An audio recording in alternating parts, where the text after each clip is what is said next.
اللہ وبرکاتہ۔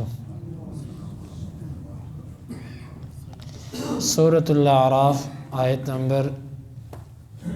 199۔ اعوذ باللہ السمیع العلیم من الشیطان الرجیم من ہمزہ ونفخہ ونفثہ۔ خود آپ پکڑیے العفو درگزر کو، وَأْمُرْ اور آپ حکم دیجئے بالعرف اچھائی کا، وَأَعْرِضْ اور آپ منہ پھیر لیجئے عن سے الجاہلین جاہلوں، وَإِمَّا اور اگر يَنزَغَنَّكَ ضرور بھی ضرور آپ کو اکسائے من کی جانب سے الشیطان شیطان، نزغن کوئی اکساہٹ، فاستعذ پس آپ پناہ طلب کیجئے باللہ اللہ کے ساتھ، انہ بے شک وہ سمیع خوب سننے والا ہے، علیم خوب جاننے والا ہے۔ ان بے شک الذین وہ لوگ اتقوا جنہوں نے تقوی اختیار کیا، اذا جب مسہم چھوتا ہے انہیں، طائف کوئی وسوسہ، من کی جانب سے الشیطان شیطان، تذکروا وہ یاد کرتے ہیں، فاذا پس وہ اچانک ہم وہ مبصرون بصیرت والے ہو جاتے ہیں، وَإِخْوَانُهُمْ اور ان کے بھائی، يَمُدُّونَهُمْ زیادہ کرتے ہیں انہیں، فِي الْغَيِّ گمراہی میں، ثم پھر لا يُقْصِرُونَ وہ کمی نہیں کرتے، وَإِذَا اور جب لَمْ تَأْتِهِمْ نہیں تو لاتا ان کے پاس بِآیَہ کوئی نشانی، قالوا وہ کہتے ہیں لولا کیوں نہیں اجتبیتہا تو اسے خود چن لایا، قل آپ کہہ دیجئے انما سوائے اس کے نہیں، اتبع میں پیروی کرتا ہوں، ما اس کی، یوحا جو وحی کیا جاتا ہے، الی میری طرف، من کی جانب سے، ربی میرے رب، ھذا یہ بصائر بصیرت والی باتیں ہیں، من کی جانب سے، ربکم تمہارے رب، وہدن اور ہدایت ہے، ورحمہ اور رحمت ہے، لقوم قوم کے لیے، یؤمنون ایمان لانے والی۔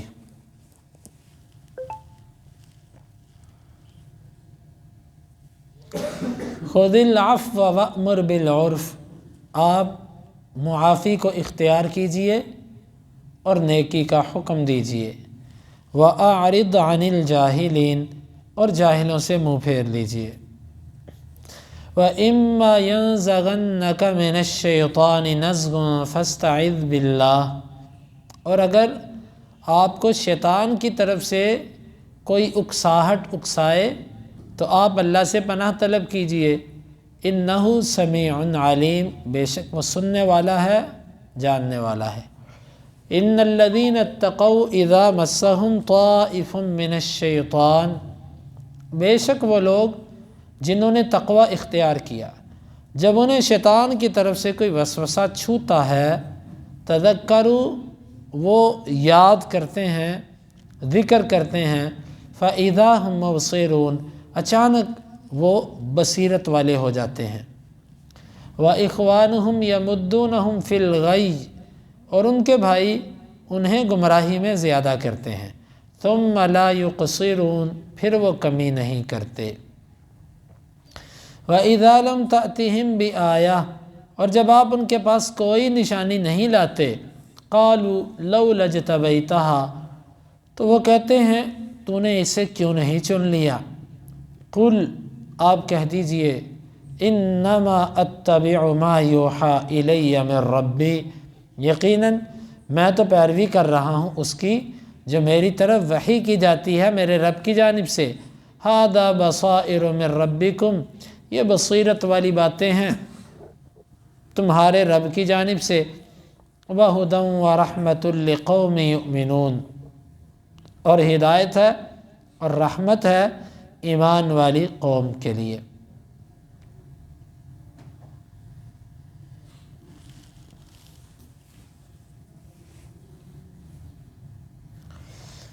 پیچھے والی آیتوں میں اللہ تعالیٰ نے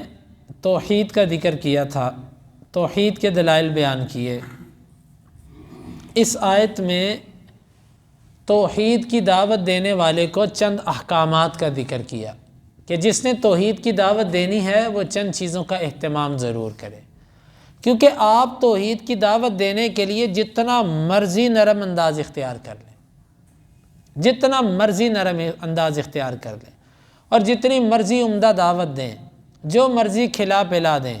جیسے ہی آپ توحید کی بات کریں گے نا، آپ یہ کہیں گے اللہ کے سوا کوئی مشکل کشا نہیں، کوئی داتا نہیں، کوئی گنج بخش، توحید کی باتیں جب کریں گے نا، جس کے دل میں شرک کا وائرس ہے وہ آپ کی نرم نرم باتوں کو بھی برداشت نہیں کر سکے گا۔ ابراہیم علیہ السلام کے انداز کو دیکھیں، کتنا نرمی والا انداز ہے، یا اباتی، یا اباتی، اے میرے ابا جان، اے میرے ابا جان، کتنے پیار سے کتنی نرمی سے اپنے باپ کو کہہ رہے ہیں کہ ابا جان میں آپ کو سیدھے رستے پر لے کے جا رہا ہوں، آپ اس طرف نہ چلیے، شیطان آپ کا دشمن ہے۔ کتنی نرمی سے بات کرتے، اور باپ کا رویہ کیا تھا؟ باپ کا رویہ انتہائی تلخ، یا ابراہیم لئن لم تنتہی لأرجمنک وہجرنی ملیا، ابراہیم اگر تو باز نہ آیا میں تجھے پتھر مار مار کے رجم کر دوں گا، اور میرے سے صحیح سلامت نکل جا۔ وہجرنی ملیا کے دو مطلب، صحیح سلامت نکل جا، ہڈیاں نہ تڑوا لینا میرے سے، اور دوسرا معنی وہجرنی ملیا، میری آنکھوں سے دور ہو جا، بس چلا جا ہمیشہ ہمیشہ کے لیے میرے سے۔ توحید کی دعوت جتنے مرضی نرم اسلوب سے دو، مشرک اس کو برداشت نہیں کر سکتا۔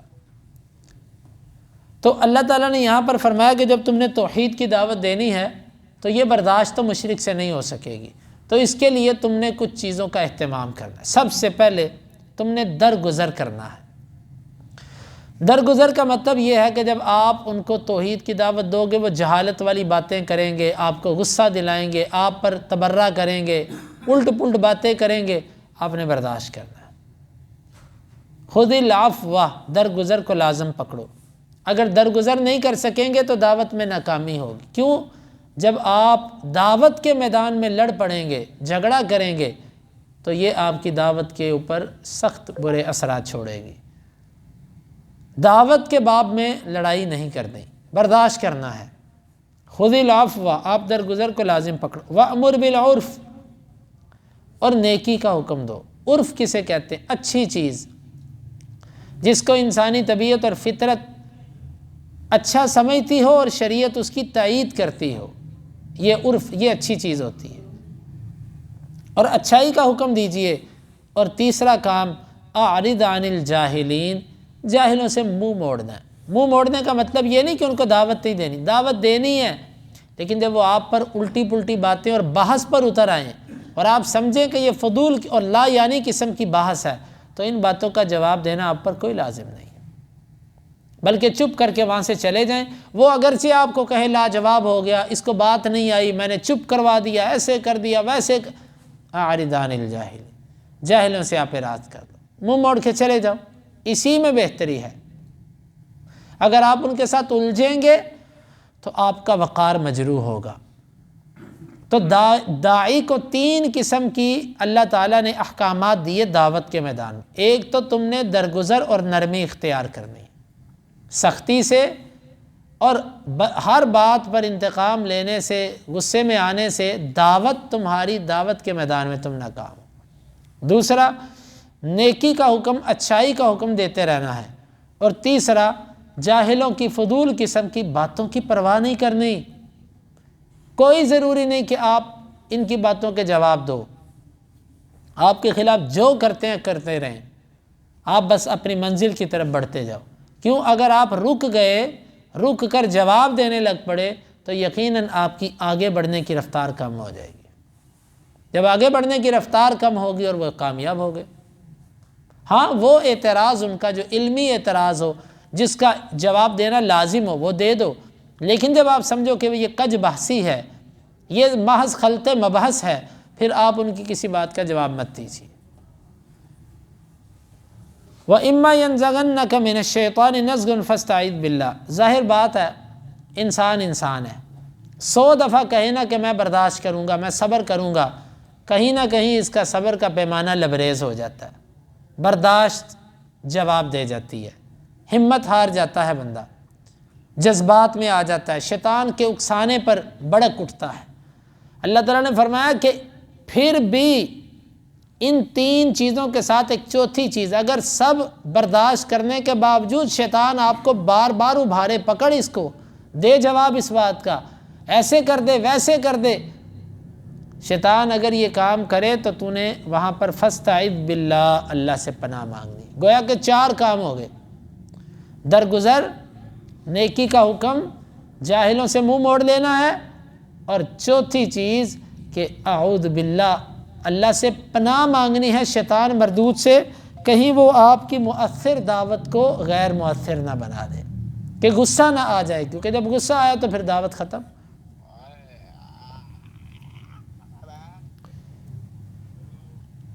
فاستعذ باللہ، آپ اللہ سے پناہ طلب کیجئے، انہ سمیع علیم،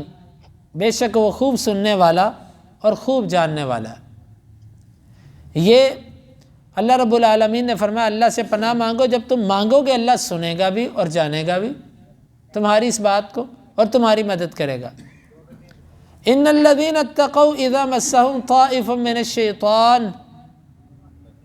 اور آگے فرمایا کہ ایمان والے جو بھی ہوتے ہیں، جب انہیں شیطان کوئی، طائف من الشیطان کا مطلب ہے وسوسہ، چکر لگانے والا، یعنی جب بھی ان کو کوئی شیطانی وسوسہ آتا ہے، کسی برائی کے حوالے سے، یا کسی ماضی کی یادداشت کے بارے میں،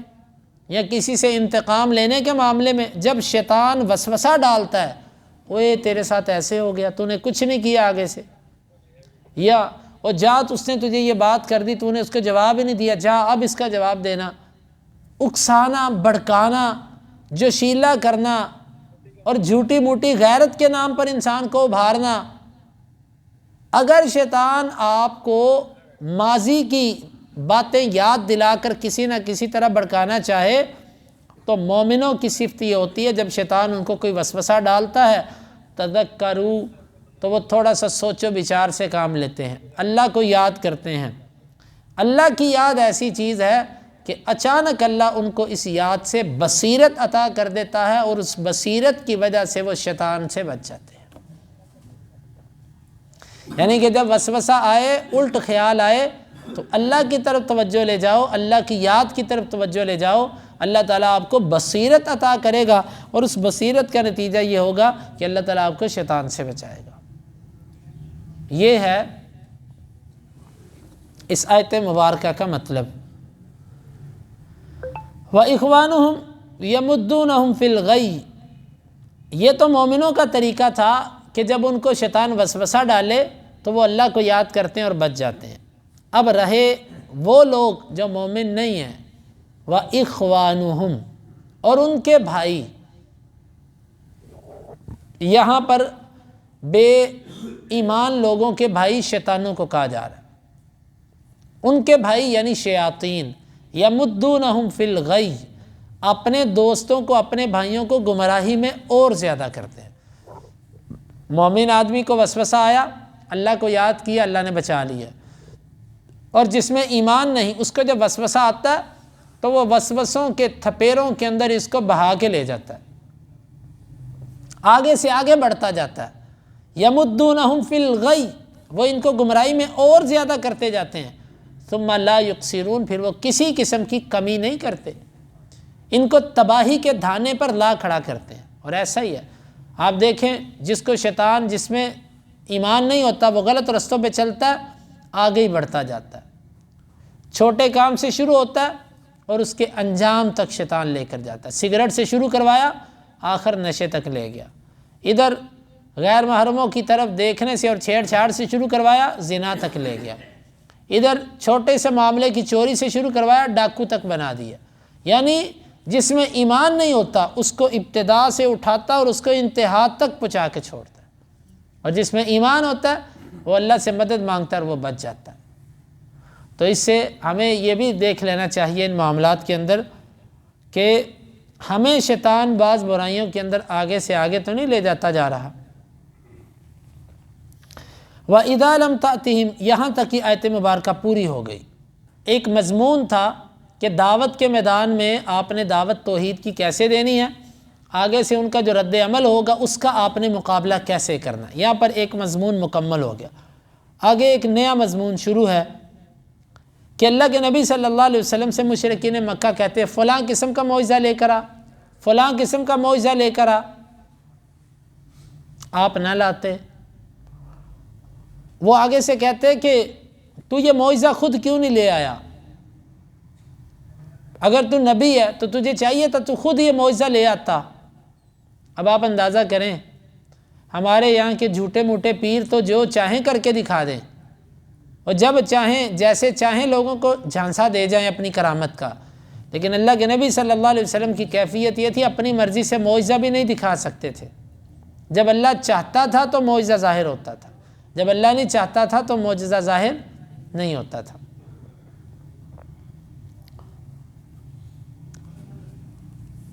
یہ آپ صلی اللہ علیہ وسلم نے آپ کو کہتے کہ آپ خود معجزہ کیوں نہیں لے آئے، آپ نے فرمایا، آپ اللہ تعالیٰ فرماتا کہ آپ کہہ دو انما اتبع ما یوحی الی من ربی، میں تو پیروی اس کی کر رہا ہوں جو میرے رب کی طرف وحی کیا جاتا، میرے رب کی طرف سے جو مجھ پر وحی ہے میں اس کی پیروی کر رہا ہوں۔ تو میں کوئی خود تھوڑی ہوں جو اپنی طرف سے دین بنا لاؤں، اپنی طرف سے معجزے بنا لاؤں۔ جب میرے رب نے مجھے معجزہ نہیں دیا، میری طرف ایک چیز وحی نہیں کی، وہ میں کیسے تمہارے پاس لے آؤں؟ ھذا بصائر من ربکم وھدی ورحمۃ لقوم، یہ تو بصیرت والی باتیں ہیں تمہارے رب کی جانب سے، اور ہدایت ہے اور رحمت ہے ایمان والی قوم کے لیے، یعنی یہ قرآن مجید۔ آگے پھر قرآن مجید کے آداب اور مشرکین کے ایک رویے کا ذکر کیا کہ جب تم دعوت کے میدان میں جاؤ گے تو وہاں پر مشرکین کی طرف سے کچھ ایسے اعمال سرزد ہوں گے، اس موقع پر تم نے ان کو کیا دعوت دینی ہے، اس کا ذکر انشاءاللہ کل کے درس میں۔ اللہ رب العالمین سے دعا ہے اللہ تعالی ہمیں یہ آیات سمجھنے کی اور ان کے تقاضوں کو پورا کرنے کی توفیق عطا فرمائے۔